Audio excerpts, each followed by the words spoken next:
order to ensure a respectful environment, we ask that you do the following. Please turn off all cell phones, put all Chromebooks away, and remove any AirPods or headphones. During the presentation, think of questions you might want to ask. Only ask questions once the presenter invites you to do so. Refrain from talking during the presentation. Do not eat during the presentation. Do not leave during the presentation. Students, please help put the chairs back into rows as you leave. Keep in mind, if you'd like to vote for this project, there is a link to the voting form on your sketch, and there are flyers posted around the hallways. Are there any questions? Thank you, and enjoy the presentation. Hi everyone, I'm Lana McCarthy, and this is my senior project, Capturing the Action. So first off, a little bit about me. I am a Purdue women's basketball commit, and I'm actually heading out today to drive to Indiana and start my training there. While I'm there, I plan on studying sports nutrition. I have lived here in Bedford, New Hampshire my entire life, and I have one younger sister and 3 cats. On this slide are just some people and things that are very important in my life. Up here, that's my family. This includes my dad, Rob, my sister, Mel, and my mom, Sharon. They're all huge influences in my life and just so important to me. Right below them are my 3 cats, Jazzy, Cyrus, and Mango, and they mean more than anything to me. I love them so much. And then over on this half of the screen are some sports. I play volleyball as well as basketball, and this year for the high school we went undefeated and won the state championship for both sports, which is pretty crazy. Through these sports, I've been able to meet and play with some of my best friends, including my younger sister, who's a freshman here at the high school. And I'm just so grateful that I got to play sports with the people I love, coaches I love, and just make such great experiences through these teams. So because sports are such a big part of my life, I decided to make my senior project the journey to becoming a sports photographer. So where it started, way back in 2020, 2021, I was bored out of my mind in quarantine, just like most of us were. I was going around the house when I found my parents' old camera. Immediately, I became obsessed. I started taking pictures of anything and everything. This meant my family, my pets, anything outside, and I just had a really good time taking pictures. And once life started up a little and basketball tournaments started, I started taking the camera with me. I took it to places like Indiana, Ohio, and then even more local tournaments just in Nashua or at the high school. Me and my friends had a great time going around taking pictures of our friends, teammates, coaches, and just anyone that we could. We had a great time looking at the photos, going back, but the only thing was our pictures were awful. We had no idea what we were doing, how to use a camera properly, and these are some examples of the photos we took, and they're just very dim, they're blurry, they're just not good photos. But we didn't really care in the moment just because we were having fun with it, and it's not like we were actually using them for anything. Life started up after COVID, and I got busy with high school, academics, and athletics, and just getting that balance down. So I put the camera away and kind of dropped the hobby altogether. Now, even though I stopped taking photos, sports photography never really left my life. So my freshman year, I was on the varsity volleyball team, and Cindy Levine was a sports photographer who was very good friends with our volleyball coach. She started coming to our games and taking photos, and she takes amazing photos. She also has a great website, which is shown over here, and this is her Instagram. Everyone should go give her a follow after because she has such great photos, and she's actually here in the room with us today. So huge shout out to her. Her work, I love it so much because it captures really special moments to all athletes. I remember my favorite thing after games was going to her website and looking at all the pictures she took from that game, especially in exciting games like shown here. So this picture was our volleyball state championship, the team coming together, celebrating a huge block in the 3rd set. And then this one was our basketball team celebrating after a big win in the semifinals versus Portsmouth. And her work does such a good job encapsulating these emotions that the athletes have, celebrating with your teammates. And one of my goals was to get my photos to have at least half of the emotion that her photos have, and I'd be satisfied with what I was doing. I also wanted to design my website to be like hers because it's very easily accessible, and all the athletes can just go on her website and look at the pictures, and even go and look at pictures that aren't their sport just for fun. So initially, before I started this project, I thought, sports photography is pretty easy. You take a camera and you point it and shoot it. I cannot tell you how wrong I was. There's so much more that you have to learn about it before you even start and pick up a camera. But the biggest way I learned was by actually going out and practicing, just hands-on learning.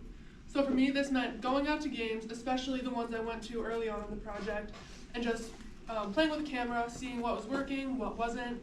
It was a lot of trial and error, and it was kind of a long learning process. But the more games I went to and the more pictures I took, the better they ended up getting. I was also lucky enough that my outside expert, Cindy Levine, was at a lot of the games that I was at too, because she takes photos for a lot of Bedford sports. So she would actually take her time out of taking her own photos and help me learn to use my camera, adjust the settings, and one time she even let me use her camera, which was super nice because her camera is very expensive and very nice, so it was interesting to me to see the difference between her camera and my camera. Besides hands-on learning, I also had to do a lot of online research. This included going to different websites and finding out more about what the settings actually meant and how to adjust them to get the best sports photos possible. The biggest things that I took away from it were the ISO and shutter speed, which I'm going to talk more about on the next slide. So shutter speed is how many photos your camera is taking per shot. This is very important in sports photography because the athletes are moving so fast, running, jumping, all those actions. And so in order to take a very clear, precise image to capture that, you have to have a high shutter speed.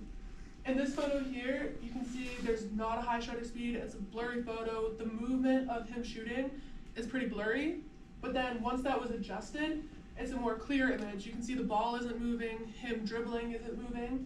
So the ISO and the shutter speed makes it a better photo. And then for ISO, it is essentially how much light your camera is letting through the lens. So when there's a lot of sunlight reflecting off a white jersey as well as the turf, it becomes very, very bright, which makes it not a lot of contrast between the athlete and the background. And this is also the first game I took photos for outside, so I had it adjusted because you have to adjust it based on your setting. So where the gym is a little dimmer, you have to have a higher ISO, but when it's outside, you have to have a lower ISO. On this bottom photo here, I adjusted it, so even though the photo is a little darker, it's more appealing to the eye and there's a better contrast between the athlete and the field. So the camera I was using, I got it lent to me from my aunt, which I'm super grateful to her for, and it was a Canon EOS R8. This camera is designed to take photos of still life and it's for still videography. It's not necessarily meant for sports photography, but it ended up working super great because it has an action mode setting, which automatically adjusts the settings to take the best action photos. And this ended up working great and gave me a good baseline for where my settings should be. I did end up having to adjust the settings a little bit more depending on the setting and location, but it gave me a really good baseline of what I should be using.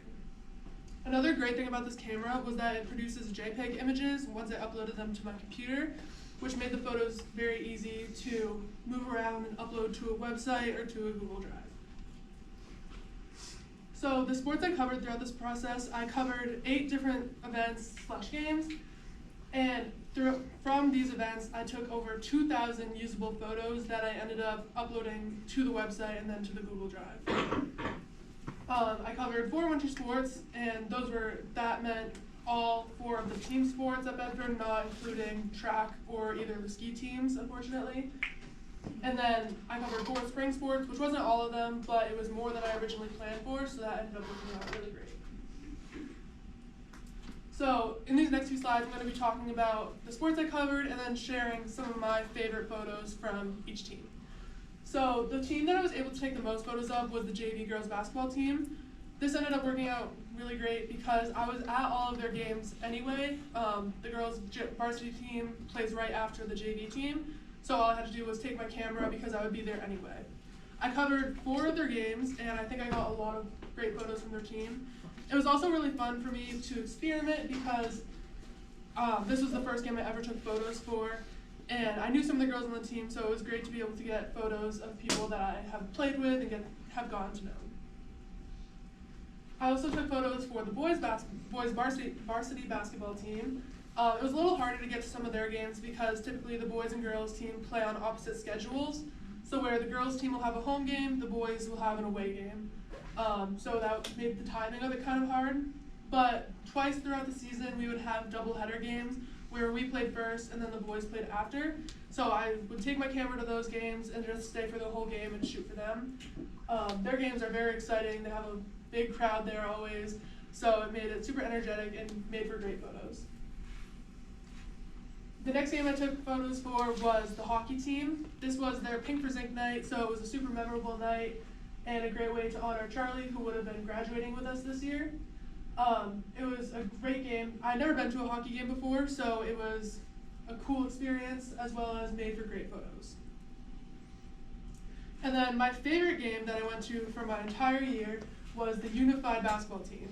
This was their senior night, it was their last home game, and they played the super competitive Londonderry team.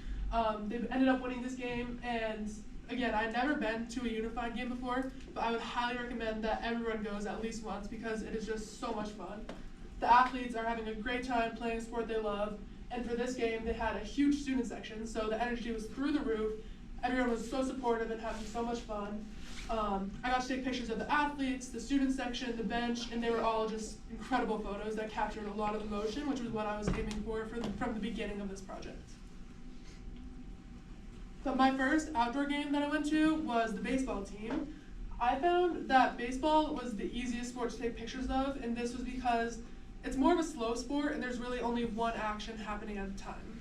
So I could focus on just the batter, or just the pitcher, or just the first baseman, compared to basketball where there's 10 players on the floor and they're all moving at once, where I had to focus and kind of pick and choose who I was taking pictures of, who was going to be in the background, who was like moving.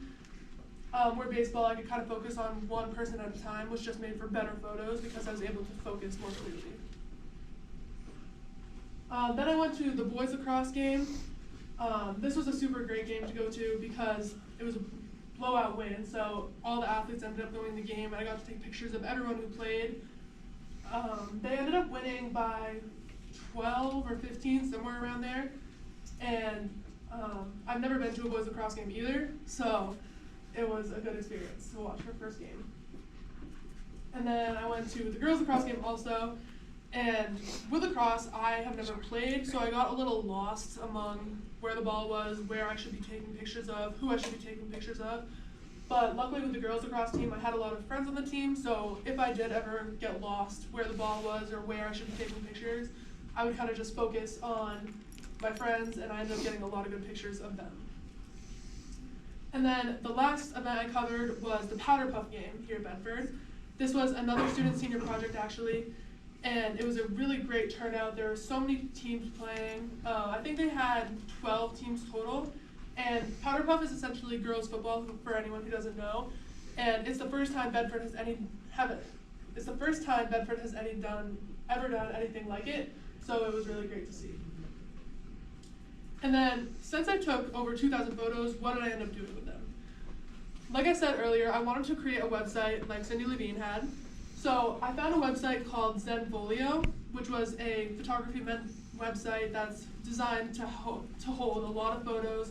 It's very easy to use, and it allows you to create your own website and design how you want it to look. So I spent a lot of time uploading photos to that, organizing it by sport, and then making it shareable to all the athletes. I started posting the website on my Instagram story, and so a lot of people were visiting the website through that. When I started it, I was on a free trial for 2 months, and then that ended, and surprise, it was $30 a month, and I just didn't have the money to be spending on that, and the website just wasn't getting enough views, and not enough people were visiting the website to justify spending that money on it. So what I ended up doing was I moved all the photos that were already on my computer into Google Drive, and this actually ended up working great because in the Bedford School District we use Google products, so I was very familiar with how to use it and how to upload the photos to it. I sorted all the photos into folders just based on the sport, and then I would make all the photos shareable to anyone with a link and share that link with the team. So it did kind of limit the idea of having an easy, accessible website like Ms. Levine did, but it still worked out great because the athletes were able to see the photos that I took of their team. So even though I thought that this project was very successful, I did have a few minor setbacks or difficulties throughout the process, the biggest one being finding a camera. So in the first 3 months, I didn't have one. The one that I found back in quarantine kind of broke. I didn't have the charger anymore. And so I went to a ton of different places and looked at many different options. Originally, I looked at buying a camera, but those are very expensive, probably over $1,000. So I went to the Bedford Public Library to see if I could rent one. I went to the photography class here at Bedford to see if I could loan one from them, and I couldn't get one from either of those options. Luckily, I did end up getting one from my aunt, but the difficult thing was I didn't end up getting that camera until January. So I missed taking photos for all of the fall sports and about half the season for winter sports. Another difficulty I had was finding time to shoot. Like I said, I'm a student athlete here at Bedford, so I had to balance academics, athletics, and then I also had a job at Target at the time, so I didn't really have a ton of time to go out and shoot photos. But like I said, with the JV girls basketball team and double headers for boys basketball, it made it a little bit easier for me to get out to those games and take photos. Then the next thing was just the learning process. I wouldn't necessarily call myself a patient person, so having to struggle and take bad photos was kind of difficult for me. Because even though I had probably 2,000 photos that uploaded to the drive, I probably had 4,000 that I just deleted because they were blurry, bad focus, not good photos in general. So there was a lot of trial and error, and it was just a long learning process that I had to get through. But eventually, by the spring sports, I felt very confident in my photography skills and ended up taking very good quality pictures, I felt like. And then this one wasn't necessarily difficult, but it was just time consuming, and that was uploading the photos. Like, my camera was a little bit on the older side, so it would definitely take a while to upload the 500 pictures from the game to my computer, sort through the good ones and the bad ones, and then from there upload them to the website, and then later on in the process upload them to the Google Drive. And then the last kind of difficulty I had was designing that first website. I just had to put a lot of creative thought into what I wanted the website to look like, how I wanted to present the photos, and then that ended up making it a hard decision to scrap the website altogether just because I did spend so much time designing it and making it look the way I wanted. But even though I had a few setbacks, I think that the project was super successful in the end. I got to cover 8 sports total, and originally when I was planning this, I planned to shoot for 6 games, so I overachieved on that part. And then the most important part to me was that I felt like I got to capture memorable moments for the athletes. This photo here was the favorite photo I took from the whole entire process. It was after the unified game. It was this athlete's birthday, and it was a huge win, so they came together, celebrated at the end of the game.